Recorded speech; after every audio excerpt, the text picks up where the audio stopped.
మహారాష్ట్రలో ఒక క్లారిటీ కనపడుతున్నప్పటికీ జార్ఖండ్లో ఎన్నికల ఫలితాలు ఉత్కంఠ రేపుతున్నటువంటి పరిస్థితిని మనం చూడొచ్చు. ఎన్డీఏ కూటమి అలాగే ఇండియా కూటమి మధ్య హోరాహోరీ కొనసాగుతున్నటువంటి పరిస్థితి. మీరు ఎన్టీవీ స్క్రీన్ మీద జార్ఖండ్ స్ట్రిప్ను మనం చూసినట్లయితే క్షణక్షణానికి నెంబరింగ్ అనేది మారిపోతుంది.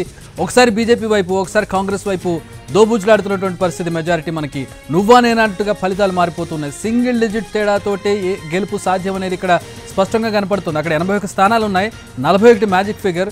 కాంగ్రెస్ ఒక 5 నిమిషాల క్రితం మ్యాజిక్ ఫిగర్ దాటింది, మళ్ళీ 38కి పడిపోయింది. 41కి వెళ్ళి మళ్ళీ 38కి పడింది, మళ్ళీ కాంగ్రెస్ 41కి వచ్చింది. ఇప్పుడు అక్కడ కాంగ్రెస్ జేఎంఎం లెడ్ కాంగ్రెస్ ఇండియా కూటమి అక్కడ లీడ్లో కనపడుతున్నటువంటి పరిస్థితి 41 స్థానాలతోటి. బీజేపీ 36 స్థానాలకు పరిమితమైనటువంటి పరిస్థితి. ఏ క్షణంలోనైనా మళ్ళీ ఇది అటు అది ఇటు అయ్యే అవకాశం ఖచ్చితంగా కనపడుతుంది. క్షణక్షణం నెంబర్స్ మారుతుండడంతో గెలుపు ఎవరిని వరిస్తుంది అనేది ఇక్కడ ఆసక్తి రేపుతున్నటువంటి పరిస్థితి. 81 అసెంబ్లీ స్థానాలకి 41 magic figure. As of now ఈ క్షణానికి కాంగ్రెస్ కూటమి మ్యాజిక్ ఫిగర్ని అందుకుంది 41ని. 39 దగ్గర బీజేపీ పెద్ద దూరంలో లేదు. బీజేపీ కూటమి 36 దగ్గరే కనపడుతున్నటువంటి పరిస్థితి.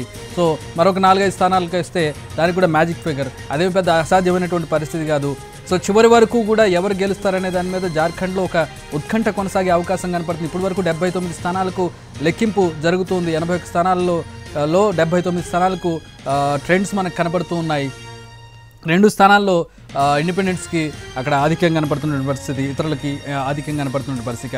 మహారాష్ట్రలో మనం పరిస్థితి చూసినట్టయితే 195 స్థానాల్లో మహాయుతి కూటమి 195 స్థానాల్లో క్లియర్గా ఆధిక్యంలో కనపడుతున్నటువంటి పరిస్థితి.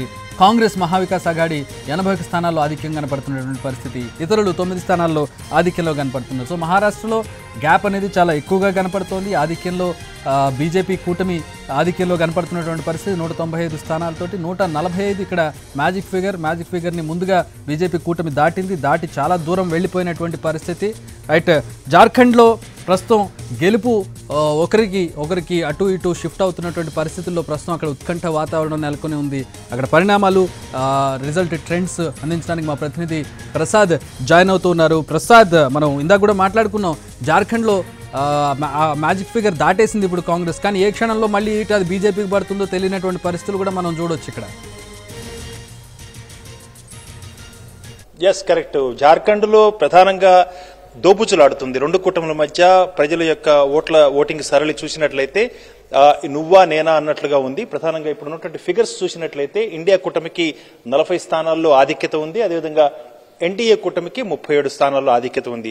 ప్రధానంగా ఇక్కడ ఉన్నటువంటి అంశం ఏంటంటే జార్ఖండ్ ముక్తి మోర్చా నేతృత్వంలో ఉన్నటువంటి ఇండియా కూటమిలో కాంగ్రెస్ పార్టీ, రాష్ట్రీయ జనతాదళ్, అదేవిధంగా సిపిఐ ఎంఎల్, మార్క్సిస్ట్ లెనినిస్ట్ పార్టీలు అంతా కలిసి ఒక కూటమిగా పోటీ చేయడం జరిగింది. మొత్తం 81 అసెంబ్లీ స్థానాలు ఉన్నటువంటి జార్ఖండ్లో 41 స్థానాల్లో మాత్రమే అక్కడ స్థానికంగా బలంగా ఉన్నటువంటి జార్ఖండ్ ముక్తి మోర్చా పోటీ చేసింది. మిగిలిన అన్ని స్థానాల్లో కాంగ్రెస్ పార్టీ, ఇతర పార్టీలు భాగస్వామ్యంతో పోటీ చేయడం జరిగింది. గత ఎన్నికల్లో 30 స్థానాల్లో గెలిచినటువంటి జార్ఖండ్ ముక్తి మోర్చా 16 స్థానాల్లో గెలిచినటువంటి కాంగ్రెస్ పార్టీ మద్దతుతో రాష్ట్రీయ జనతాదళ పార్టీ 1 స్థానంలో గెలిచిన తర్వాత అంతా కలిసి ఒక ప్రభుత్వాన్ని ఏర్పాటు చేశాయి. 2019లో బీజేపీ తన అధికారాన్ని కోల్పోయింది.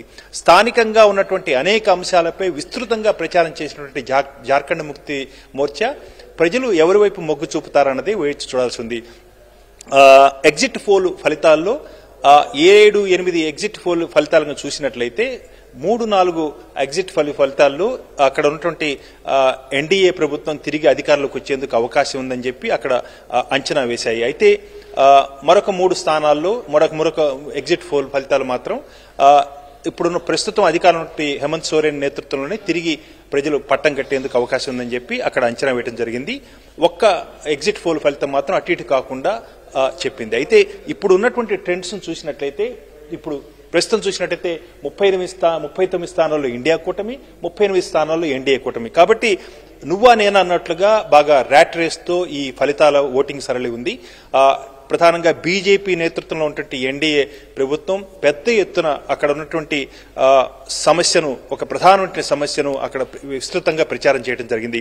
గిరిజన ప్రాంతాల్లో అక్కడ స్థానికంగా ఉన్నటువంటి గిరిజన యువతులను పెళ్లి చేసుకుని అక్కడ ఉన్నటువంటి భూములను ఆక్రమించి బంగ్లాదేశ్ నుంచి వచ్చినటువంటి అక్రమ వలసదారులు అక్కడ బలోపేతం అవుతున్నారు. అక్కడ స్థానికంగా అక్కడ స్థిర నివాసాన్ని ఏర్పాటు చేసుకునే ప్రయత్నం చేస్తున్నారు. కాబట్టి మేము అధికారంలో వచ్చినట్లయితే అక్కడ ఉన్నటువంటి అక్రమ వలసదారులను గుర్తించి తిరిగి వారిని పంపించేందుకు ప్రయత్నం చేస్తాము, అక్కడి నుంచి ఉన్నటువంటి అక్రమ వలసదారులను ఏరి పారేస్తామని చెప్పి పెద్ద ఎత్తున ప్రచారం చేసింది. అయితే దీన్ని తిప్పికొట్టింది జార్ఖండ్ ముక్తి మోర్చా నేతృత్వంలో ఉన్నటువంటి ఈ ఇండియా కూటమి.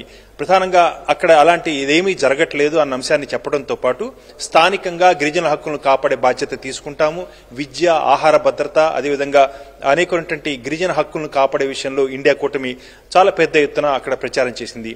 ప్రధానంగా ఈ ఎన్నికల్లో మహారాష్ట్ర అది కానీ లేకపోతే జార్ఖండ్ కానీ స్థానికంగా ఉన్నటువంటి బలంగా ఉన్నటువంటి ప్రాంతీయ పార్టీల వైపు మొగ్గు చూపుతారా ప్రజలు లేరా అన్నది ఇక్కడ ప్రధానమైన అంశంగా ప్రజలు గుర్తించబోతున్నారు.